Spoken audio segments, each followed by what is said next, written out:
വിശ്വതാണ്ഡവം. രചന ജിഫ്ന നിസാർ. അവതരണം ഷാഹുൽ മലയിൽ. Editing Faisal C എന്ന് ഊഞ്ഞേരി. വിശ്വ, താൻ കേൾക്കുന്നില്ലേ? മിത്ര ചോദിക്കുമ്പോൾ അവനൊന്ന് ഞെട്ടി. ഒറ്റയടിക്ക് അവൾ കാണാൻ വരുന്നുണ്ടെന്ന് കേട്ടപ്പോൾ അവനൊരു പകപ്പുണ്ട്, വെപ്രാളമുണ്ട്. അതിന്റെ ഒരു തരിപ്പിൽ എന്ത് വേണമെന്ന് ഓർത്ത് മിണ്ടാതിരുന്ന് പോയതാണ്.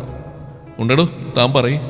ടെൻഷനോടെ നെറ്റിൽ തടയും മിത്രയോട് അങ്ങനെ ആവശ്യപ്പെടുമ്പോഴും എന്ത് ചെയ്യുമെന്ന് മാത്രമാണ് അവന്റെ മനസ്സിൽ. വീട്ടിൽ വെച്ച് കാണണോ അതോ പുറത്തെവിടെയെങ്കിലും വെച്ച് മതിയോ എന്നതിൽ അവന് നല്ലപോലെ ആശങ്കയുണ്ട്. അവളെന്തായാലും വരുമെന്ന് ഉറപ്പായി. അതിനായി വീട്ടിൽ നിന്ന് ഇറങ്ങിയെന്നാണ് പറഞ്ഞത്. ഇനിയിപ്പോ എവിടെ വെച്ച് കാണണമെന്നതിനാണ് തീർപ്പ് വേണ്ടത്. തനിക്കിത് എന്ത് പറ്റിയടോ വിശ്വ? അവന്റെ മൗനത്തിന്റെ ആഴമറിഞ്ഞിട്ടാണ് മിത്ര അങ്ങനെ ചോദിച്ചത്. എടോ, അത് പിന്നെ വിശ്വക്കും പെട്ടെന്ന് എന്ത് പറയണമെന്ന് അറിയില്ലായിരുന്നു. ഞാൻ കാണാൻ വരുന്നുണ്ടെന്ന് പറഞ്ഞിട്ടാണോ? എന്നെ കാണാൻ തനിക്ക് എന്തെങ്കിലും ബുദ്ധിമുട്ടുണ്ടോടോ? മിത്ര അവരുടെ മനസ്സിൽ തോന്നിയ കാര്യം അതുപോലെ തന്നെ അവനോട് ചോദിച്ചു. താൻ എന്തൊക്കെയാണോ ഈ പറയുന്നത്? താൻ കാണാൻ വരുന്നത് കേൾക്കുമ്പോൾ സന്തോഷമല്ലേ തോന്നിയിട്ടുണ്ട്? ഒന്നുമില്ലേലും നമ്മൾ തമ്മിൽ തിക് ഫ്രണ്ട്സ് അല്ലേ ഇടോ? വിശ്വാസ സന്ദർഭം ഒന്ന് ലഘൂകരിക്കാൻ ശ്രമിച്ചു. പക്ഷെ ഞാൻ വരുന്നതെന്ന് പറഞ്ഞു കേട്ടപ്പോൾ തനിക്കൊരു മാറ്റം അതെനിക്ക് ഫീൽ ചെയ്യുകയും ചെയ്തു. അതുകൊണ്ട് ചോദിച്ചാട്ടോ. എനിക്കൊരു മാറ്റവും ഇല്ല. ഞാനിപ്പോൾ പുറത്താണ്, അതായത് ഹോസ്പിറ്റലിൽ. ഇന്നൊന്ന് വന്ന് കാണിക്കാൻ പറയുന്നു ഡോക്ടർ. അതുകൊണ്ട് മിത്ര എന്നുണ്ടെന്ന് കേട്ടപ്പോൾ പെട്ടെന്നൊന്ന് പകച്ചുപോയി എന്നുള്ള സത്യ. വിശ്വ തനിക്കൊരു മാറ്റം വന്നതെന്ന് അവൾ പറഞ്ഞു കഴിഞ്ഞ സ്ഥിതിക്ക് അതിന്റെ കാരണമാണ് പറഞ്ഞത്. ഓ, അങ്ങനെയാണോ? എന്നിട്ട് ഡോക്ടറെ കണ്ടോ? ഡോക്ടർ എന്ന് പറഞ്ഞു വേദന കുറവുണ്ട് ഇപ്പോ? ഒറ്റയടിക്ക് ഒരുപാട് ചോദ്യങ്ങൾ. നിർത്തി ചോദിക്കടോ. വിശ്വക്ക് ശരി വന്നു. സോറി. മിത്രയ്ക്കും ചമ്മലാണ്. മറ്റാരോടും സംസാരിക്കുന്ന പോലെയല്ല. അവരോട് സംസാരിക്കുമ്പോൾ അറിയാതെ തന്നെ അവളിലേക്കൊരു ഫ്രീഡം വന്ന് ചേരും. വളരെ കാലമായി അടുത്തറിയാവുന്ന ആരെയോ പോലെ ആൾക്ക് ഒഴുക്കോടെ കാര്യങ്ങൾ അവതരിപ്പിക്കാൻ കഴിയും. വിശ്വ അതിനുള്ള സ്പേസ് നൽകും. ഇതിപ്പോ ഞാൻ മിണ്ടുന്നില്ലെന്നൊക്കെ പറഞ്ഞിട്ട് താനിപ്പോ മിണ്ടുന്നില്ലല്ലോ. വെച്ചിട്ട് പോയോ മിത്ര? ഇല്ല, പറയും. ഞാൻ ഹോസ്പിറ്റലിൽ വരട്ടെ. അവിടെ ഒരുപാട് സമയം ഉണ്ടാവോ? ഇവിടുത്തെ കാര്യം പറയാൻ കഴിയില്ലടോ. അപ്പോഴും അങ്ങോട്ട് അവളെ വിളിക്കണമെന്നുള്ളിൽ അവനൊരു തീരുമാനം എടുക്കാൻ കഴിഞ്ഞില്ല. ഹോസ്പിറ്റലിൽ വിളിച്ചു വരുത്തിയാൽ ഇല്ലാതെ തന്നെ കൈയിന്റെ ചതകൾക്ക് വല്ല സംശയങ്ങളും തോന്നിയാൽ പിന്നെ തീർന്നു. എല്ലാം അവിടെ കൊണ്ട് തന്നെ അവസാനിക്കും. പറഞ്ഞത് കള്ളമാണെന്നറിഞ്ഞാൽ മിത്രക്ക് തന്നോട് തോന്നിയ വിശ്വാസം പോവും. അത് അപകടമാണ്. താൻ അവിടുന്ന് പോന്ന മിത്ര? യെസ്. എങ്കിൽ നേരെ വീട്ടിലേക്ക് വിട്ടോ. ഞാൻ ഇവിടുന്ന് ഇറങ്ങുന്ന ടൈം കണക്കാക്കി തന്നെ അറിയിക്കാം. അപ്പം ഇങ്ങോട്ട് വന്നാൽ മതി. അല്ലെങ്കിൽ പിന്നെ താനിവിടെ വന്നിട്ട് പോസ്റ്റ് ആവും. ഒരുപാട് നേരത്തെ ആലോചനകൾക്കൊന്നും സമയമില്ല. വീട്ടിൽ വെച്ചിട്ട് മിത്രയെ പെട്ടെന്ന് മീറ്റ് ചെയ്യണമെന്ന് അവനില്ലായിരുന്നു. പക്ഷെ ഇതിപ്പോ പെട്ടെന്നൊരു സാഹചര്യത്തിൽ അതൊന്നും ഓർത്തിരുന്നാലൊന്നും നടക്കില്ല. ഇതിപ്പോ കൂട്ടുകാരി കൂടെ ഇല്ലാത്ത സ്ഥിതിക്ക് ആള് വീട്ടിൽ വെച്ച് തന്നെ കാണുന്നതാവും നല്ലത്. മുരുകൻ അവിടെ ഇല്ലല്ലോ. ഒടുവിൽ വിശ്വാസ തീരുമാനത്തിൽ ഉറച്ചു. എങ്കിലും പിന്നെ അങ്ങനെ ചെയ്യാല്ലേ? മിത്ര കൂടിയാ സമ്മതിച്ചോടെ ഓക്കെ എന്ന് പറഞ്ഞിട്ട് വിശ്വ തന്നെയാണ് ഫോൺ കട്ട് ചെയ്തത്. അവനൊരു നിമിഷം കണ്ണടച്ചിരുന്നിട്ട് അഖിലിന്റെ നമ്പറിൽ വിളിച്ചു. മിത്ര വരുന്നു, ആൾ വരാനുണ്ടായ സാഹചര്യങ്ങൾ അവനോട് പറഞ്ഞു. ആ പരിസരത്ത് തന്നെ ഉണ്ടാവണമെന്നും പറ്റിയാൽ ഒരു അവസരം കിട്ടിയാൽ എന്തെങ്കിലും ചെയ്യാമെന്നും അവൻ ഓർപ്പിച്ചു. ചെറുതല്ലാത്തൊരു ടെൻഷനോടെ തന്നെയാണ് വിശ്വ കാറ് സ്റ്റാർട്ട് ചെയ്ത്. പോകും വഴി മെഡിക്കൽ സ്റ്റോറിൽ കയറി ഒരു ബാൻഡേജ് വാങ്ങിയത് കയ്യിൽ വലിച്ചു ചുറ്റാനാവും മറന്നില്ല. മുരുകന്റെ കൂടെ പോന്നപ്പോൾ കെട്ടൊന്നുമില്ലാതെയാണ് വീട്ടിൽ നിന്ന് ഇറങ്ങിയത്. അപ്പോഴൊന്നും ഇങ്ങനെ ഒരു സന്ദർഭം പ്രതീക്ഷിക്കുന്നില്ലല്ലോ. ടൗണിൽ കുറച്ചേരം കൂടി ചുറ്റി തിരിഞ്ഞിട്ടാണ് വിശ്വ വീട്ടിലേക്ക് പോകാൻ ഉറച്ചത്. അതിനിടയ്ക്ക് തന്നെ അവന് മിത്രയുടെ വിളി വന്നു. അവൾ വീട്ടിലെത്തിയെന്ന് പറഞ്ഞിട്ടാണ് വിളിക്കുന്നത്. ഞാൻ ഹോസ്പിറ്റലിൽ നിന്ന് ഇറങ്ങി, നമുക്ക് ടൗണിൽ തന്നെ മീറ്റ് ചെയ്യാം. അതിനു മുമ്പ് ഞാനൊന്ന് വീട്ടിൽ പോയിട്ട് വരാം എന്നും പറഞ്ഞുകൊണ്ട് വിശ്വ ഫോൺ കട്ട് ചെയ്തു. അവൻ ഒഴിഞ്ഞു മാറുന്നുണ്ടോ? ഫോൺ കട്ട് ചെയ്തുകൊണ്ട് മിത്ര ആദ്യം ഓർത്ത് അതായിരുന്നു. തന്നെ തോന്നില്ല. കാണാന്നുള്ള അവൻ സമ്മതിച്ചാണല്ലോ. നന്നായി തന്നെയാണ് സംസാരിച്ചു. പിന്നെങ്ങനെ? ഒടുവിൽ അവൾ തന്നെ ഉത്തരവും കണ്ടുപിടിച്ചു. ടീനയെ കുറിച്ച് ഓർക്കുമ്പോൾ ഉള്ളിലൊരു മിന്നലുണ്ട്. അവൾ അറിയാതെ വിശ്വയെ കാണാൻ പോയെന്ന് കേട്ടാൽ അവൾ ഇങ്ങനെ പ്രതികരിക്കുമാവോ? അതിന് താൻ തെറ്റൊന്നും ചെയ്യുന്നില്ലല്ലോ. അവളെ തന്നെ സമാധാനിപ്പിച്ചു. അകത്തേക്ക് കയറാനൊന്നും ശ്രമിച്ചില്ല. ആ സീറ്റ് ഔട്ടിൽ തന്നെ ഇരുന്നു. വിശ്വ വിളിച്ചാൽ അപ്പോൾ തന്നെ പോകണമെന്ന് ഓർത്തുകൊണ്ട് ഫോണിൽ നോക്കിക്കൊണ്ടിരിക്കുന്നതിനിടെയാണ് ആൾക്ക് മുന്നിലേക്ക് ഒരു കാർ വന്ന് നിർത്തിയത്. നേരെ എതിർവശത്ത് വീണ്ടും മുമ്പിൽ നിന്ന് അതിന് നേരെ ഒന്ന് നോക്കിയിട്ട് മിത്ര വീണ്ടും ഫോണിലേക്ക് തന്നെ ശ്രദ്ധ തിരിച്ചു. എന്നാൽ അവൾ അവിടെ ഇരിക്കുന്ന വ്യക്തമായും കണ്ടുകൊണ്ട് ആ കാറിനുള്ളിലിരിക്കുന്ന വിശ്വ ഒന്ന് ശ്വാസം എടുത്തു. പതിവില്ലാതെ ഹൃദയമല്ലാതെ മിടിക്കുന്നു. കെട്ടിമുറുക്കിയ കയ്യിലേക്ക് നോക്കി എല്ലാം ഓക്കെ അല്ലേ എന്നൊന്നുകൂടി ഉറപ്പിച്ചിട്ടാണ് അവൻ ഡോർ തുറന്നത്. വെറുതെ പോലെ എതിർവശത്തേക്ക് നോക്കാതെ പുറത്തേക്ക് ഇറങ്ങി.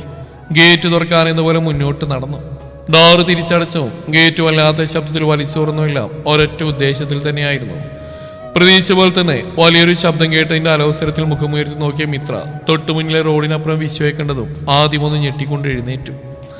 കണ്ടത് തോന്നലെന്ന് വല്ലെന്ന് ഉറപ്പിക്കാൻ അവൾ ഒന്നുകൂടി കണ്ണു തിരുമ്മിക്കൊണ്ട് നോക്കി. അതെ, അവനാണ് വിശ്വ. അവനെന്താ ഇവിടെ? വീട്ടിലേക്ക് പോയിട്ട് ഉടനെ വരാമെന്ന് പറഞ്ഞവനാ. അപ്പൊ അവന്റെ വീട്? മിത്രയുടെ മുഖം ചുളിഞ്ഞു. അതേസമയം ഗേറ്റ് തുറന്ന് തിരിഞ്ഞവന്റെ മുഖം മിത്രയും നേരെ കണ്ടു. വിശ്വ പെട്ടെന്നുള്ള ആവേശത്തിൽ നിന്നെടുത്തുനിന്ന് ഓടിയിറങ്ങി വന്നിട്ട് അവൾ വിളിക്കുമ്പോൾ ആ വിളി പ്രതീക്ഷിക്കുന്നവനും ആകസ്മികമായി കണ്ടുമുട്ടുന്ന എന്നൊരു ഭാവത്തിലാണ്. ഏയ് മിത്ര, താനെന്താടോ ഇവിടെ? കാറിന് നേരെ നടക്കാതെ വിശ്വ റോഡ് മുറിച്ച് കിടന്ന് ആളുടെ അരികിലേക്ക് ചെന്നിട്ട് ചിരിയോടെ ചോദിച്ചു. ദേ, ഈ വീട്ടിലാണ് ഞാനും ടീനയും. പിന്നിലേക്ക് ചൂണ്ടിക്കൊണ്ട് മിത്ര പറയുമ്പോൾ അവളെ കാണിക്കാൻ വേണ്ടി വിശ്വ അമ്പരപ്പ് നടിച്ചു. വാവ്, റിയലി ഇറ്റ്സ് എ സർപ്രൈസ്. ഇത് തന്റെ വീടാണോ? മിത്രക്ക് അപ്പോഴും ആദ്യത്തെ ഞെട്ടൽ മാറിയിരുന്നില്ല. യെസ്, അത് സമ്മതിച്ചു കൊടുക്കുമ്പോൾ അവനൊരു ചിരിയോടെ മിത്രയെ നോക്കി കണ്ണു ചിമ്മി. റിയലി? അതേടോ, ഞാനും എൻ്റെ ഒരു ഫ്രണ്ടും ഉണ്ട്. ക്യാൻറ്റീനിൽ പോകാനുള്ള എളുപ്പം നോക്കി ഈ വീട് റെന്റിനെടുത്താ. അവൻ അവളുടെ നേരെ മുന്നിലെത്തി നിന്നു. മിത്രക്ക് അപ്പോഴും വിശ്വാസമാവാത്ത പോലെ ഒരു ഭാവമാണ്. അത് കണ്ടിട്ട് വിശ്വക്ക് ചിരി വന്നു. ഇതിപ്പോ ലാഭമായില്ലടോ, നമുക്ക് രണ്ടുപേർക്കൊരു ടൗണിൽ പോക്ക് ഒഴിവായി കിട്ടിയല്ലേ? അവൻ പറഞ്ഞ മിത്ര തലയാട്ടി സമ്മതിച്ചു. ഇയാൾ ഒറ്റക്കാണോ പോന്ന്? കൂട്ടുകാരി കൊച്ചു കൂടെ വന്നില്ലേ? ഇല്ലെന്നറിയാമായിരുന്നിട്ടും വിശ്വ വെറുതെ ചോദിച്ചു. ഇല്ല, ഞാൻ കുറച്ച് നേരത്തെ ഇറങ്ങി. അവൾ വൈകുന്നേരം വരാൻ. അവൾക്കറിയില്ല താൻ എന്നെ കാണാൻ വന്നല്ലേ? അത് തനിക്കെങ്ങനെ അറിയാം? മിത്ര അവനെ മിഴിച്ചു നോക്കി. അത് കേട്ടത് അവൻ ഉറക്കെ ചിരിച്ചു. അപ്പൊ ഉള്ളതല്ലേ? മിത്രാണ് എന്നെ സ്നേഹത്തിൽ കള്ളത്തരം കാണിച്ചിട്ട് എന്നെ കാണാമെന്ന് അല്ലേ? അവൻ പറഞ്ഞു കേട്ടവൾക്കും ചിരി വന്നു. അവൾ അറിഞ്ഞാ ചിലപ്പോൾ ഈ വരവ് നടക്കില്ലടും. അതുകൊണ്ടാണ് ഞാൻ. എനിക്കറിയണം, എന്നാലും കൂട്ടുകാരിക്ക് തന്നോട് ഒരുപാട് സ്നേഹമുണ്ട്. ആ സ്നേഹമാണ് ഇതിനുള്ള ദേഷ്യവും പിണക്കവും. അതുകൊണ്ട് അതിനെനിക്ക് പരിഭവമില്ല കേട്ടോ. അവനൊന്ന് കണ്ണു ചിമ്മി. സംസാരിച്ചു നിന്നിട്ട് ചോദിക്കാൻ വിട്ടു, കൈക്ക് എങ്ങനെയുണ്ട്? വേദന കുറവുണ്ടോ? വിശ്വ കൈയൊന്ന് ഉയർത്തിയപ്പോഴാണ് മിത്ര അവന്റെ കയ്യിലെ കെട്ടേണ്ടത്. അപ്പോഴാണ് താൻ എന്തിനു വന്നാണെന്ന് പോലും അവൾ ഓർക്കുന്നു. അതത്ര കുഴപ്പമൊന്നുമില്ലടോ, ഒരാഴ്ച കൊണ്ട് ഓക്കെ ആവും. വേദന 2 ദിവസം കൂടി കാണുന്നു പറഞ്ഞു. വിശ്വ കയ്യിലേക്ക് നോക്കിയിട്ട് പറഞ്ഞു. സോറി വിശ്വ, ഇങ്ങനെയൊന്നും വരുന്ന സത്യമായിട്ട് ഞാൻ അറിഞ്ഞില്ലടോ. അത് പറയുമ്പോൾ അവളുടെ സ്വരം പതിഞ്ഞുപോയി. ദേ വീണ്ടും, ഇന്നലെ ഞാൻ അത്രയും പറഞ്ഞിട്ട് തിക് ഫ്രണ്ട് അതെല്ലാം മറന്നുപോയല്ലേ? ആരൊന്ന് കണ്ണുരുട്ടി. ഏയ്, മറന്നിട്ടൊന്നല്ലടോ. എനിക്ക് തന്നെ ഇങ്ങനെ കാണുമ്പോൾ എന്തോ പോലെ. പറഞ്ഞില്ലേ ഞാൻ, ഇതുപോലെ സിറ്റുവേഷൻ ഞാൻ ആദ്യമായിട്ടാ. അതിൻ്റെ ഒരു മിത്ര മുഖം ചൊളിച്ചു. ആ, എങ്കിലിനിപ്പോൾ എന്നും ആ ഒരു ഇതുണ്ടാവുമല്ലോ. ഇത്രയും അടുത്ത് താമസമുള്ള നമ്മൾ ഇനിയിപ്പോൾ ഇടയ്ക്കൊക്കെ കാണാനുള്ള സാധ്യതയുണ്ടല്ലോ. അപ്പോഴെന്ത് ചെയ്യും? മിത്ര വെറുതെ ഒന്ന് ശരിക്കും മാത്രം ചെയ്തു. ഇനിയിപ്പോൾ കൂട്ടുകാരി വന്നാ ഞാനിവിടെ അടുത്താണെന്ന് പറഞ്ഞാൽ അതിന് പ്രശ്നം ഉണ്ടാവൂടോ? വിശ്വ മിത്രയെ നോക്കി. അറിയില്ല, മിത്ര ചിരിയോടെ പറഞ്ഞു. പക്ഷെ വിശ്വ തൻ്റെ വീട്ടിൽ താമസിക്കുന്നതിന് അവളെന്ന് പറഞ്ഞിട്ട് പ്രശ്നം ഉണ്ടാക്കും. വിശ്വയോട് അങ്ങനെയൊക്കെ പറഞ്ഞെങ്കിലും ടീന അതറിയുന്ന നിമിഷം എന്തായാലും ഒരു പുകിലുണ്ടാവുമെന്ന് മിത്രക്ക് ഉറപ്പുണ്ട്. എങ്കിലും അവളത് അവനോട് പറഞ്ഞില്ല. വിശ്വയുടെ ഫ്രണ്ട് കൂടി ഉണ്ടെന്ന് പറഞ്ഞില്ലേ? എന്നിട്ട് ആളെവിടെ? അത് അവന് പെട്ടെന്ന് നാട്ടിലേക്ക് പോകേണ്ടി വന്നു. എന്തു പറ്റി? ആർക്കെങ്കിലും അസുഖമല്ലോ? അവന്റെ മുഖത്തെ വല്ലായ്മ കണ്ടിട്ടാണ് മിത്ര അതിനെ കുറിച്ച് വീണ്ടും ചോദിച്ചത്. പക്ഷെ ആ ചോദ്യം അത് വിശ്വയുടെ നെഞ്ചിരിപ്പ് കൂട്ടി. മുഖം വിവരണമായി. മുന്നിൽ നിൽക്കുന്ന അവൻ ദയനീയമായി നോക്കി. എന്താ വിശ്വ, എന്തെങ്കിലും പ്രശ്നമുണ്ടോ? മിത്ര കുറച്ചുകൂടി അവനരികിലേക്ക് നീങ്ങിന്നിട്ട് ചോദിച്ചു. ഏയ് ഇല്ലടോ, മുരുകന് അനിയത്തിക്ക് വയ്യ. ഒരു സർജറി കഴിഞ്ഞു. അതിന്റെ ചെക്കപ്പിന് ഡോക്ടറെ കാണിക്കാം. അതിനുവേണ്ടി വിക്കിക്കൊണ്ട് വിശ്വ അത് പറഞ്ഞു തീർക്കുകയായിരുന്നു. അപ്പോ കാണാം മിത്ര, കൈക്ക് ഭയങ്കര കടച്ചിൽ. ഞാനൊന്ന് കിടക്കട്ടെ. എത്രയും പെട്ടെന്ന് ആൾക്ക് മുന്നിൽ നിന്ന് രക്ഷപ്പെട്ടു പോകാനായിരുന്നു പിന്നെ വിശ്വക്കും തിടുക്കം. അകത്തേക്ക് കയറിയതും വിശ്വ ചുമരിൽ ആഞ്ഞടിച്ചു. അവൾക്ക് എന്ത് തോന്നിയാവോ? മല്ലിയെക്കുറിച്ച് ഇനി എന്ത് പറയേണ്ടി വന്നാലും ആൾക്ക് മുമ്പിൽ നിന്നിട്ട് തനിക്ക് അത്രയും സിമ്പിളായിട്ട് പറയാൻ കഴിയില്ലെന്ന് അവന് ബോധ്യമായി. കുറച്ചു നേരം കണ്ണടച്ച് കിടന്നിട്ടും ശാന്തമാവാത്ത ഉള്ളം. ഫോൺ ബെല്ലടിക്കുന്ന കേട്ടിട്ടാണ് വിശ്വ പിന്നെ കണ്ണുറന്ന്. എഴുന്നേറ്റ് പോകാൻ തോന്നുന്നില്ല. പക്ഷെ മിത്രയാണ് വിളിക്കുന്നതെന്ന് ഓർത്തുകൊണ്ട് അവൻ പതിയെ എഴുന്നേറ്റു. മുരുകനാണ്. നിനക്കിനെ മിസ് ചെയ്യുന്നുണ്ടോടാ? എടുത്തുകൊണ്ട് അവൻ ആദ്യം ചോദിച്ചാൽ അതായിരുന്നു.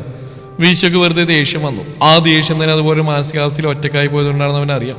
എനിക്ക് നിന്റെ മിസ് ചെയ്യുന്നുണ്ട്. എതേ പല്ലി കടിച്ചു പിടിച്ചുകൊണ്ട് അവൻ പറയുമ്പോൾ മറുവശം ഒരു നിമിഷം മൗനമാണ്. നിന്നെ എന്താടാ പൊട്ടം കടിച്ചോ? വിളിച്ച കാര്യമായിട്ട് വെച്ചിട്ട് പോമുരുക നീ. വെറുതെ എന്റെ വായിന്ന് കേൾക്കാതെ. അങ്ങേറ്റം കടിച്ചു പിടിച്ചുകൊണ്ടാണ് വിശ്വാസം പറയുന്നത്. അതിന് നീ എപ്പോഴും ഇങ്ങനെയല്ലാത്ത ആ പെണ്ണിനോട് ഒലിപ്പിക്കാൻ മാത്രമുണ്ട് ഒരു അയവ്. മുരുകനും വിട്ടുകൊടുത്തില്ല. ഞാൻ നമ്മുടെ നാട്ടിലെത്തി. ഇതുവഴി ഒറ്റ കിടന്നപ്പോൾ എനിക്കെന്നെ വല്ലാതെ മിസ് ചെയ്തു. അപ്പൊ നിന്നെ വിളിച്ചാ രാമോ, ഇങ്ങനെ ഒരു കാട്ടുപോത്താണെങ്കിലും എനിക്ക് നീ എന്റെ കൂട്ടുകാരല്ലാതാവില്ലല്ലോ.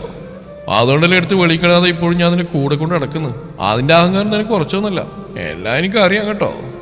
മുരുകനെ എണ്ണിപ്പെറുക്കി പറയുന്ന കേട്ടെന്ന് വിശ്വസിച്ച് ചിരി വന്നു. ഇതുപോലെ നാക്കിനില്ല അവിടെ ആരോടെങ്കിലും എന്തെങ്കിലും വിളിച്ചു പറഞ്ഞിട്ട് ഇങ്ങോട്ട് തിരികെ വാ. നീ ചാവട്ടിയെടുത്ത് വെളിക്കളയുന്ന ആരെയാണെന്ന് നിനക്ക് ഞാൻ കാണിച്ചു തരാം. അപ്പോ പിന്നെ അങ്ങനെ വല്ല അബദ്ധം സംഭവിച്ചാൽ ഞാൻ ഈ രാജ്യം തന്നെ വിടില്ലേ? നേരെ നിന്റെ വായിലോട്ട് വന്ന ഒരു തരം മാത്രം വിഡ്ഢിയാണ് വിശ്വ ഞാൻ. നീ വിളിച്ച കാര്യം പറയടാ. വിശ്വ അതിന് ഉത്തരം പറഞ്ഞില്ല. പറഞ്ഞല്ലോ നിന്നെ മിസ് ചെയ്തിട്ട്. ആ സമ്മതിച്ചു. ഇനി വെച്ചേക്കട്ടെ. നീ വല്ലതും കഴിച്ചോണം. മടികൊണ്ട് പട്ടിണി എടുക്കണം. അല്ലടാ കുറച്ചുകൂടി കഴിഞ്ഞിട്ട് ടൗണിൽ പോയി കഴിക്കാം. എന്നാൽ ശരി വെച്ചോ, ഞാനും ഫ്രീ ആയിട്ട് വിളിക്കാം. വേണമെന്നില്ല, അത് നിനക്ക്, എനിക്ക് വേണമെന്നുണ്ട്. ഞാനില്ലാതെ നിനക്ക് അവിടെ എന്താ പരിപാടി എന്ന് എനിക്കറിയണ്ടേ. എങ്ങാനും കുടുങ്ങിയും കൂട്ടത്തിൽ നിന്റെ കൂടെ ആയിരുന്നു എന്നൊരൊറ്റ കാര്യം കൂടി ഞാൻ കൂടി തോന്നുന്ന കേസല്ലേ. ഭയവും ഒപ്പം അല്പം ജാഗ്രത ഇവിടെ അത്യാവശ്യമാനെ. വെച്ചിട്ട് പോളത്തിണ്ടി. ആദ്യം പറഞ്ഞുകൊണ്ട് വിശ്വ ഫോൺ കട്ട് ചെയ്തു. നേരത്തെ ഉണ്ടായിരുന്ന സംഘർഷം അപ്പോഴവരിൽ നിന്ന് പൂർണ്ണമായും വിട്ടൊഴിഞ്ഞു പോയിരുന്നു. പകരമല്ലാത്തൊരു ഉന്മേഷം നിറയുന്നു. ആ ഫീലോടെ തന്നെയാണ് വാതിൽ തുറന്നുകൊണ്ട് പുറത്തേക്ക് ഇറങ്ങിയത്. പുറത്ത് ഉച്ചവെയിൽ കത്തി നിൽക്കുന്നു. അറിയാതെ തന്നെ വിശ്വയുടെ നോട്ടെതിരെയുള്ള വീട്ടിലേക്ക് പാഞ്ഞു. പുറത്തെങ്ങുമില്ല. ഫോൺ അരികിൽ വെച്ചുകൊണ്ട് തന്നെ അവൻ അവിടെയുള്ള കസേരയിലിരുന്നു. ടീന തിരികെ എത്തും മുന്നേ മിത്രയിലേക്ക് അടുക്കാൻ എന്തെങ്കിലും കാരണമുണ്ടോ എന്നായിരുന്നു അവൻ ആ ഇരിപ്പിൽ ചിന്തിച്ചു നോക്കിയത് അത്രയും. പക്ഷെ പറ്റിയൊരു കാരണവും അവന് മുമ്പിൽ തെളിഞ്ഞില്ല. ഇങ്ങോട്ട് ഇടിച്ചു കയറി എന്തെങ്കിലും ചെയ്താൽ ആൾക്കത് ഇഷ്ടക്കേടുണ്ടാക്കുമോ എന്നൊരു ആശങ്ക തന്നെയാണ് പല പ്ലാനുകളും ചിന്തകളുടെ തുടക്കത്തിൽ തന്നെ അവസാനിപ്പിച്ചു പോയതും. അവൻ ആ ഇരിപ്പിനിടയിൽ തന്നെ വീണ്ടും ഫോൺ ബിൽ അടിച്ചു. മിത്ര എന്ന പേര് കണ്ടതും ഒരു തരിപ്പ് തോന്നി. പറയും മിത്ര. എന്ത് ചെയ്യാ? കൈക്ക് വേദനയുണ്ടോ? വേദന കുറച്ച് കുറവുണ്ട്. ഒന്നും ചെയ്യാനുള്ള ഞാനിവിടെ പുറത്തിറങ്ങി ഇരിപ്പുണ്ട്. അവനത് പറഞ്ഞുകൊണ്ട് അവിടെ വീടിന് നേരെ നോക്കി. പ്രതീക്ഷിച്ച പോലെ തന്നെ നിമിഷങ്ങൾ കൊണ്ട് ആ വാതിൽ തുറന്നുകൊണ്ട് അവിടെ ഇറങ്ങി വന്നിട്ട് അവന് നേരെ കൈ ഉയർത്തി കാണിച്ചു. അവനും അതുപോലെ തന്നെ ചെയ്തു. ഒറ്റക്കല്ലേ, കൈക്കും വയ്യല്ലോ. ഭക്ഷണം ഉണ്ടാക്കി വെച്ചിട്ടാണ് കൂട്ടുകാരൻ പോയത്? അല്ലെന്ന്, രാവിലെ പോയി. അതിനൊന്നും ടൈം കിട്ടിയില്ല. ഞാൻ ടൗണിൽ പോകാമെന്ന് കരുതി. ഇപ്പോൾ ഒറ്റക്ക് പോകണമെന്ന് കരുതി മടിച്ചിരിപ്പാ. സംസാരം ഫോണിൽ കൂടിയാണെങ്കിലും രണ്ടുപേരും പരസ്പരം നോക്കുന്നുണ്ട്. Same to. മിത്രയും ചിരിച്ചുകൊണ്ട് വീണ്ടും കൈ ഉയർത്തി. എങ്കിൽ നമുക്ക് ഒന്നിച്ചു പോയല്ലോ. എനിക്കൊന്നായിരിക്കും കൂട്ടാണ് ആവശ്യം. അതങ്ങ് തീർന്നിട്ടല്ലോ. താനൊരവസരം ചിന്തിച്ച് നിരാശപ്പെട്ടപ്പോൾ ദൈവമായിട്ട് മുന്നിലേക്ക് ഇട്ട് തന്നിരിക്കുന്നു. ഇനി അത് വെറുതെ കളയാൻ വയ്യ. വിശ്വ ആവേശത്തിൽ എഴുന്നേറ്റു. ഞാൻ റെഡി. എങ്കിൽ പെട്ടെന്ന് റെഡിയായി വാ. ഞാൻ പോകുമ്പോൾ നിന്നെ ഒന്ന് വിളിച്ചു നോക്കാമെന്ന് കരുതിയതാ. അതിപ്പോൾ നന്നായി. എനിക്ക് ഡ്രൈവ് ചെയ്യാൻ വയ്യ കേട്ടോ. ഇന്ന് ഹോസ്പിറ്റലിൽ ഒറ്റക്ക് പോയതുകൊണ്ടാണെന്ന് തോന്നുന്നു. നല്ലപോലെ വേദനയുണ്ട്. ഇനി വയ്യ. ഡൗൺ വരി, ഞാനേറ്റു. അവിടെ നിന്നുകൊണ്ട് തന്നെ മിത്ര അവിടെ കയ്യിലെ കീ വരുത്തി കാണിച്ചു. എങ്കിൽ സെറ്റ്, ഞാനിപ്പോൾ വരാം, ഒരു 5 മിനിറ്റ്. അതും പറഞ്ഞുകൊണ്ട് വിശ്വധൃതിയിലകത്തേക്ക് കയറിപ്പോയി. നല്ലതുപോലെ ഒരുങ്ങിയിറങ്ങിക്കൊണ്ട് അവൻ ചെല്ലുമ്പോൾ സ്കൂട്ടിയുമായി മിത്ര അവൻ്റെ വീടിന് മുമ്പിലുണ്ട്. ഇതാണോടോ 5 മിനിറ്റ്? ആളവനെ കണ്ടത് കണ്ണുരുട്ടി. അവൻ കെട്ടിമുറുക്കിയ കൈയൊന്ന് ഉയർത്തി കാണിച്ചു. അതോടെ അവൾ മുഖം ചുളിച്ചു. സോറി, ഞാനത് ഓർത്തില്ല. ഡ്രൈവിംഗ് ഒക്കെ അറിയാലോ അല്ലേ?